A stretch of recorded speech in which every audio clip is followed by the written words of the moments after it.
जय गुरुदेव। जय गुरुदेव आप सभी को। आज की दिव्य लेखनी का शीर्षक है आराधना का जवाब क्यों नहीं मिलता। संसार में हर कार्य का फल मिलता है। हम कोई भी कार्य करें उसका परिणाम अवश्य होगा। परिणाम हमारी इच्छा के अनुसार मिलना कोई जरूरी नहीं, परंतु कोई भी कार्य निरर्थक नहीं होता। हम जो भी कुछ करते हैं दूसरी तरफ से प्रत्युत्तर अवश्य मिलता है। वह सकारात्मक या नकारात्मक हो सकता है, परंतु निरुत्तर नहीं रहता। गुरुदेव कहते हैं कि इस प्रकार प्रथम प्रथम आत्म जागृति ही कठिन है। जिस प्रकार एक दीपक के प्रज्वलित होने पर दीपों से दीप जलने से कोई देर नहीं लगती, इसी प्रकार एक जलता दीपक असंख्य दीपक जलाकर संसार का अंधेरा खत्म कर सकता है। एक चेतन गुरु ही संसार के लिए पर्याप्त है। परंतु हम देखते हैं आध्यात्मिक आराधना का हमें कोई उत्तर नहीं मिल रहा है। हम काल्पनिक विश्वास से चाहे अपने आप को कुछ भी मान ले, परंतु प्रत्युत्तर जैसी बात नहीं होती। भौतिक जगत में हम किसी की सेवा करते हैं तो उसके बदले हमें कुछ न कुछ मिलता है। जो कुछ मिलता है उसकी प्रत्यक्षानुभूति होती है और देने वाले की प्रत्यक्षानुभूति और साक्षात्कार होता है।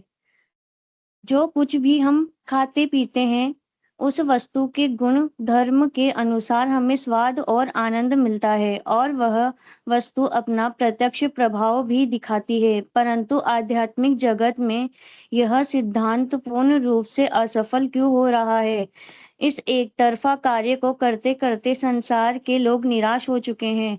धर्म गुरु अशिक्षित और भोले भाले लोगों को तर्क के आधार पर निरुत्तर करके अंधविश्वास के सहारे चलने को मजबूर कर देते हैं, परंतु बुद्धिजीवी और युवा वर्ग बिना परिणाम के उनके आदेश को मानने को तैयार नहीं है।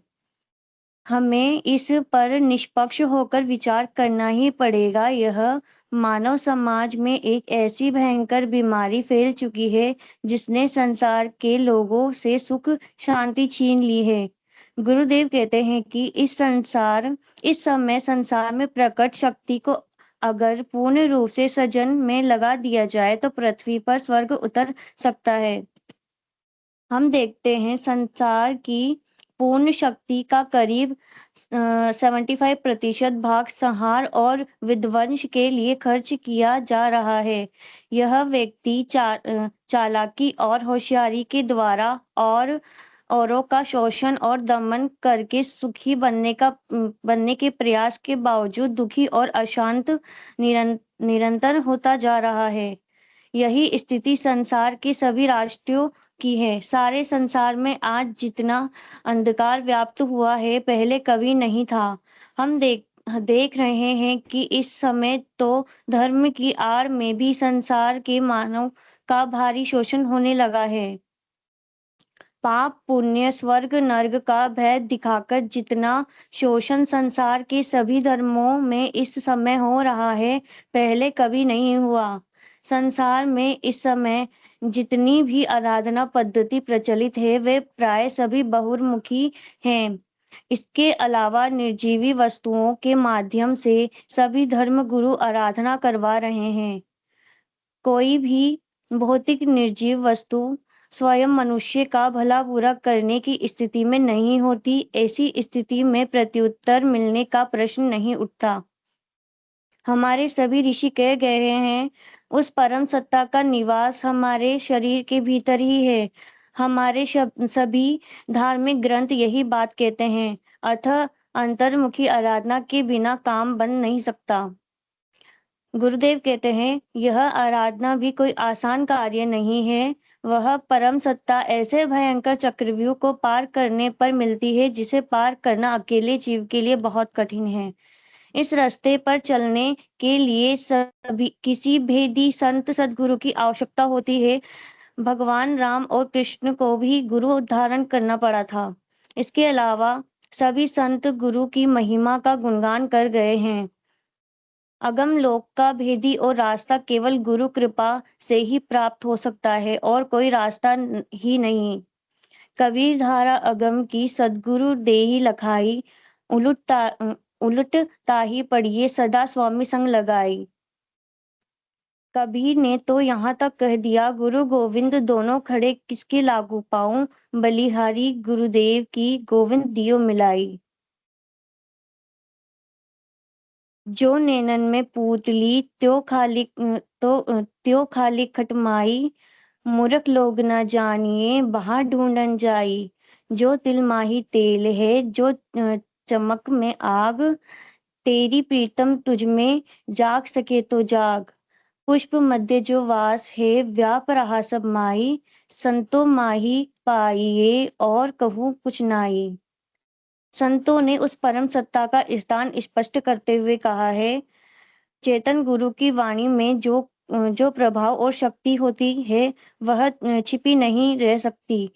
वही बात एक कथावाचक या उपदेशवाचक बहुत ही अच्छे ढंग से कह सकता है, वह बहुत कर्णप्रिय लगेगी, परंतु उपदेश समाप्त होने के बाद उसका कुछ भी प्रभाव पार नहीं बचेगा। उस बात से आप में कोई परिवर्तन नहीं आएगा, परंतु वही बात अगर चेतन गुरु द्वारा कही जाने पर इतनी प्रभावशाली और गहरी पेट कर जाती है कि आप जीवन भर उसे भूल नहीं सकते। वह आपके जीवन में जबरदस्त परिवर्तन कर देगी। एक बार जिज्ञासु बनकर ऐसे सत्संग में चले गए तो फिर बार बार जाने की इच्छा होगी, जिसे आप रोक नहीं सकेंगे। इस प्रकार आपका जीवन परिवर्तन हो जाएगा, आप द्विज बन जाएंगे। और और अगर साधारण व्यक्ति जो अच्छा कथावाचक या उपदेशवाचक हो, उसका उपदेश जीवन भर असंख्य बार आप सुने तो भी आपके जीवन में कोई परिवर्तन नहीं आएगा। इस संबंध में कनाडा के डोनाल्ड चर्च के पदारी डॉक्टर ओ जे स्मिथ ने एक जगह लिखा है, जब मनुष्य पवित्र आत्मा की शक्ति में से होकर आया हुआ वचन सुनता है तो वातावरण में एक विचित्र रहस्यपूर्ण शक्ति उपस्थित लोगों को प्रभावित करती है, और जब मनुष्य शारीरिक और दिमागी शक्ति द्वारा दिया हुआ वचन सुनता है तो वह रहस्यपूर्ण विचित्र वातावरण तथा प्रभाव अनुपस्थित रहता है। यदि आप वास्तव में आत्मिक जन हैं तो इन दोनों के अंतर को पहचान सकते हैं। धीरे धीरे जो आराधना गहरी होती जाएगी, प्रत्यक्ष अनुभूति और साक्षात्कार स्पष्ट होता जाएगा। इस प्रकार जीव का विश्वास निरंतर अपनी ही अनुभूतियों के कारण पक्का होता चला जाएगा।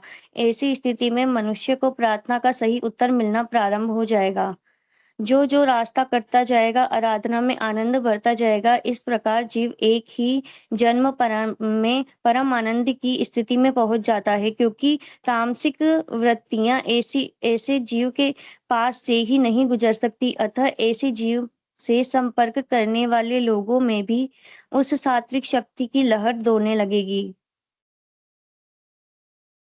इस प्रकार प्रथम आत्म जागृति ही कठिन है। जिस प्रकार एक दीपक के प्रज्वलित होने पर दीपों से दीप जलने में कोई देर नहीं लगती, इसी प्रकार एक जलता दीपक असंख्य दीपक को जलाकर संसार में अंधेरा खत्म कर सकता है। एक चेतन गुरु ही संसार के लिए पर्याप्त है। जय गुरुदेव, जय दादा गुरुदेव।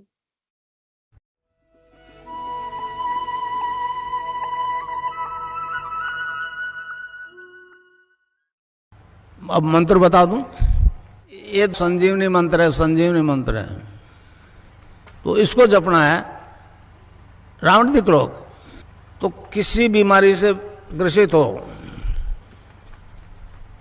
इससे ठीक हो जाओगे आप। मन ही मन जपो और जीव नहीं रहना चाहिए। अच्छा, अब ध्यान करो भाई 15 मिनट। यहां मुझे देखो और नाम जब चालू रखो। कोई प्रकार की योगिक क्रिया हो तो घबराएगा नहीं। 15 मिनट ध्यान करो, 15 मिनट में अपना बंद हो जाएगी। तो मंत्र है cling Krishna cling, cling Krishna cling. मन ही मन जपो और जीव नहीं रहना चाहिए।